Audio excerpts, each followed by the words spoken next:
Dear students, conjunctions जैसे कन को इकट्ठा जंक्ट ज्वाइन करना, यानी कि दो चीज़ों को ज्वाइन करने वाले को हम कंजंक्शंस कहते हैं। अब कंजंक्शन एक ऐसा वर्ड होता है जो कि दो वर्ड्स को, दो फ्रेजेस को, दो सेंटेंसेस को, दो क्लॉजेस को ज्वाइन करता है। तीन टाइप्स की होती हैं, कोऑर्डिनेटिंग कंजंक्शंस, कोरिलेटिव कंजंक्शंस और सबऑर्डिनेटिंग। आप एक वर्ड याद कर लें, फैन बॉयज। अगर फैन बॉयज का वर्ड याद कर लेते हैं तो कंप्लीट कोऑर्डिनेटिंग कंजंक्शंस आपको याद हो जाएंगी, और वो टोटल 7 हैं। एफ से बनता है फॉर, ए से बनता है एंड, एन से बनता है नॉर, बी से बनता है बट, ओ से बनता है और, वाई से बनता है येट और एस से बनता है सो। इसकी मिस्टेक ये होती है कि हर दो सेंटेंसेस के दरमियान जैसा रिलेशन होगा वैसे ही हमने कंजंक्शन यूज करनी होगी, और होता यह है कि कंजंक्शन रॉन्ग यूज की जाती है। आपके पास दो इंडिपेंडेंट क्लॉजेज आ जाएं तो उनको ज्वाइन करने के लिए फैन बॉयज आएगा और साथ में उससे पहले कॉमा आएगा, कॉमा आएगा। फैन बॉयज हमने डिपेंड करता है कि इसका और इसका रिलेशन क्या है। अब जैसे देखें, फॉर जो होता है वो रीजन के लिए हो, कॉज एंड इफेक्ट के लिए हो, रीजन एक तरफ एक्शन है और दूसरी तरफ उसका रीजन है तो फिर फॉर आएगा और उससे पहले कॉमा आएगा। अगर एडिशन हो तो एंड यूज करेंगे, प्रीवियस आइडिया को ऐड किया जा रहा है तो एंड आएगा। फिर नॉर आ जाए या और आ जाए तो ये चॉइसेस होती हैं, बट आ जाए येट आ जाए तो कंट्रास्ट होता है, और सो आए तो ये रिजल्ट होता है। तो जैसे जैसे दो सेंटेंसेस के दरमियान में रिलेशन बनेगा वैसे वैसे ही हम उस फैन बॉयज की जो कंजंक्शन है वो यूज करेंगे, और अगर वो गलत होगी तो फिर यहाँ पे हमारा सेंटेंस गलत हो जाएगा।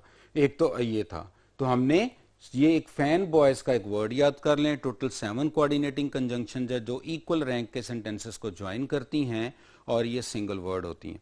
अगर दो इक्वल रैंक को ज्वाइन करें लेकिन पेयर में आए तो वो होती है कोरिलेटिव, जो पेयर में आती हैं, जैसे neither nor, either or, not only but also, whether or, just as so, both and, rather than, ये सारे पेयर में आती हैं। तो पेयर में आने वाली भी दो इक्वल रैंक्स के सेंटेंसेस को ज्वाइन करती हैं, तो ये कोरिलेटिव है।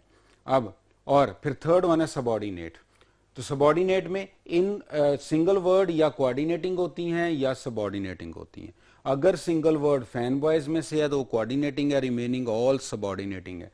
अब सबऑर्डिनेटिंग अगर डिपेंडेंट क्लॉज पहले आ जाए, इंडिपेंडेंट क्लॉज बाद में आ जाए तो फिर दरमियान में कॉमा आता है, और डिपेंडेंट क्लॉज का मार्कर कोई ना कोई सबऑर्डिनेटिंग कंजंक्शन होगा। तो इस तरह से ये हमारे पास कंजंक्शंस के कुछ रूल्स आ गए कि coordinating conjunction fan boys, correlative pair में आती है, सबऑर्डिनेटिंग जो है वो other than coordinating single words के तौर पे आती हैं, और अगर वो स्टार्ट में आ जाएं तो फिर दूसरा जो क्लॉज मेन क्लॉज होगा वो कॉमा से स्टार्ट किया जाएगा। अब हम देखते हैं कुछ इंपॉर्टेंट पेयर्स को कि हमने कंबाइन करना है। जैसे बोथ जो है, अगर ये इसको और के साथ किया जाएगा तो वो मिस्टेक होगी, लेकिन एंड के साथ ये करेक्ट है, इसका पेयर एंड बनता है। ईदर का पेयर नॉर नहीं होता लेकिन और होता है, तो ईदर के साथ नॉर मिस्टेक होगी और जो है वो करेक्ट होगा। नीदर के साथ नॉर और जो है वो मिस्टेक होगी, जबकि नीदर का जो पेयर होता है वो नॉर होता है। अदर के साथ बट गलत होता है, जबकि देन इसका पेयर कॉम्बिनेशन है। नो सूनर के बाद व्हेन रॉन्ग होता है, जबकि देन करेक्ट होता है। हार्डली के बाद देन रॉन्ग होता है, व्हेन करेक्ट होता है। रादर के बाद बट रॉन्ग होता है या फ्रॉम रॉन्ग होता है, देन आना चाहिए। इसी तरह से लेस्ट के बाद शुड के साथ नॉट नहीं आना चाहिए, जस्ट शुड आना चाहिए। इसी तरह से नॉट ओनली के बाद बट नहीं आएगा बल्कि बट ऑल्सो या एज वेल आएगा। बिकॉज के बाद सो नहीं आना चाहिए या देयरफॉर नहीं आना चाहिए, जस्ट कॉमा लगेगा, ये करेक्ट हो जाएगा। वेदर के बाद एंड नहीं आएगा और आएगा, ये करेक्ट हो जाएगा। सो एज जो है वो पॉजिटिव नेगेटिव सेंटेंसेस में सो एज यूज करते हैं, लेकिन अगर पॉजिटिव होगा तो ये एज यहां पे गलत हो जाएगा, और अगर सेंटेंस जो है नेगेटिव होगा तो ये करेक्ट होगा। पॉजिटिव सेंटेंसेस में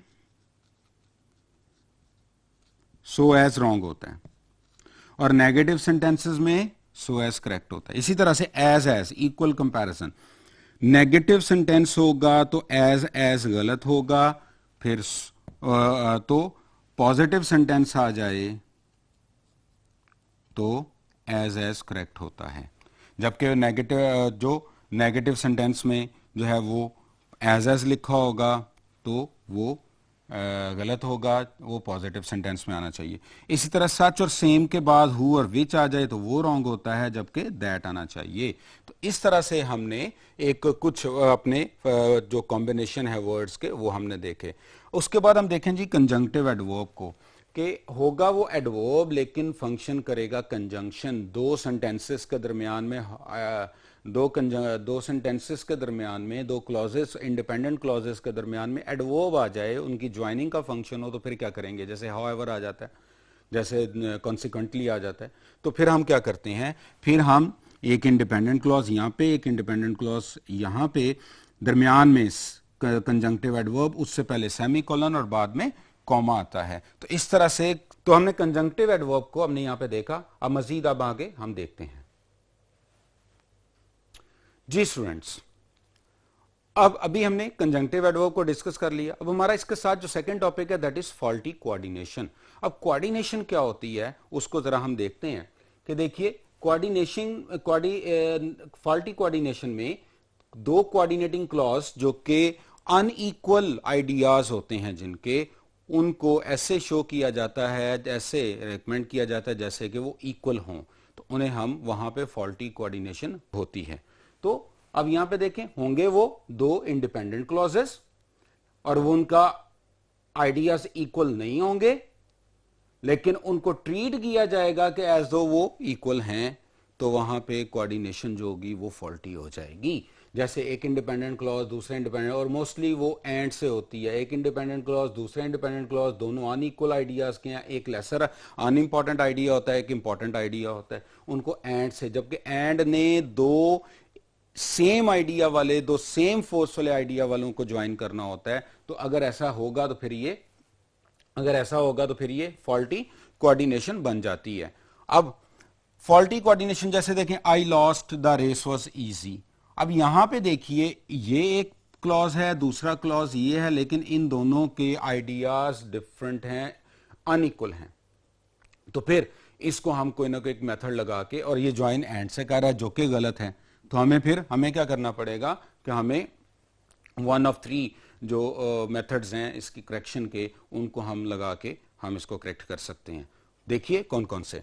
how to fix faulty coordination, number 1 by putting unrelated idea into separate sentences. दो सेंटेंसेस होंगे, दोनों अनरिलेटेड आइडिया हैं, तो आप उनकी कंजंक्शन को खत्म करें और वहां पे आप फुल स्टॉप लगा के उसको दो सेपरेट सेंटेंसेस बना दें, नंबर 1।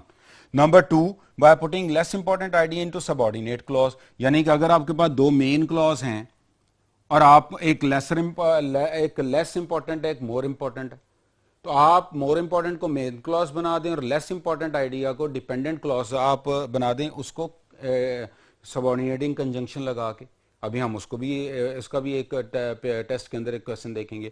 और फिर by reducing an unimportant idea into phrase, या फिर क्या होता है कि जब दो आपके पास आइडियाज हैं, एक अनइंपॉर्टेंट एक इंपॉर्टेंट है, इंपॉर्टेंट को क्लॉज मेन क्लॉज रहने दें और दूसरे को फ्रेज बना दें। तो 3 मेथड्स होते हैं जिसमें हम फॉल्टी कोऑर्डिनेशन को हम करेक्ट कर सकते हैं। जैसे याद देखें आई लॉस्ट, अब यहां पे क्या होगा, हमने ये सेकंड की एग्जांपल है, उसको हम subordinate, even though the race was easy, यानी कि अब यहां पे अगर ये गलत हो जाएगा, यहां पे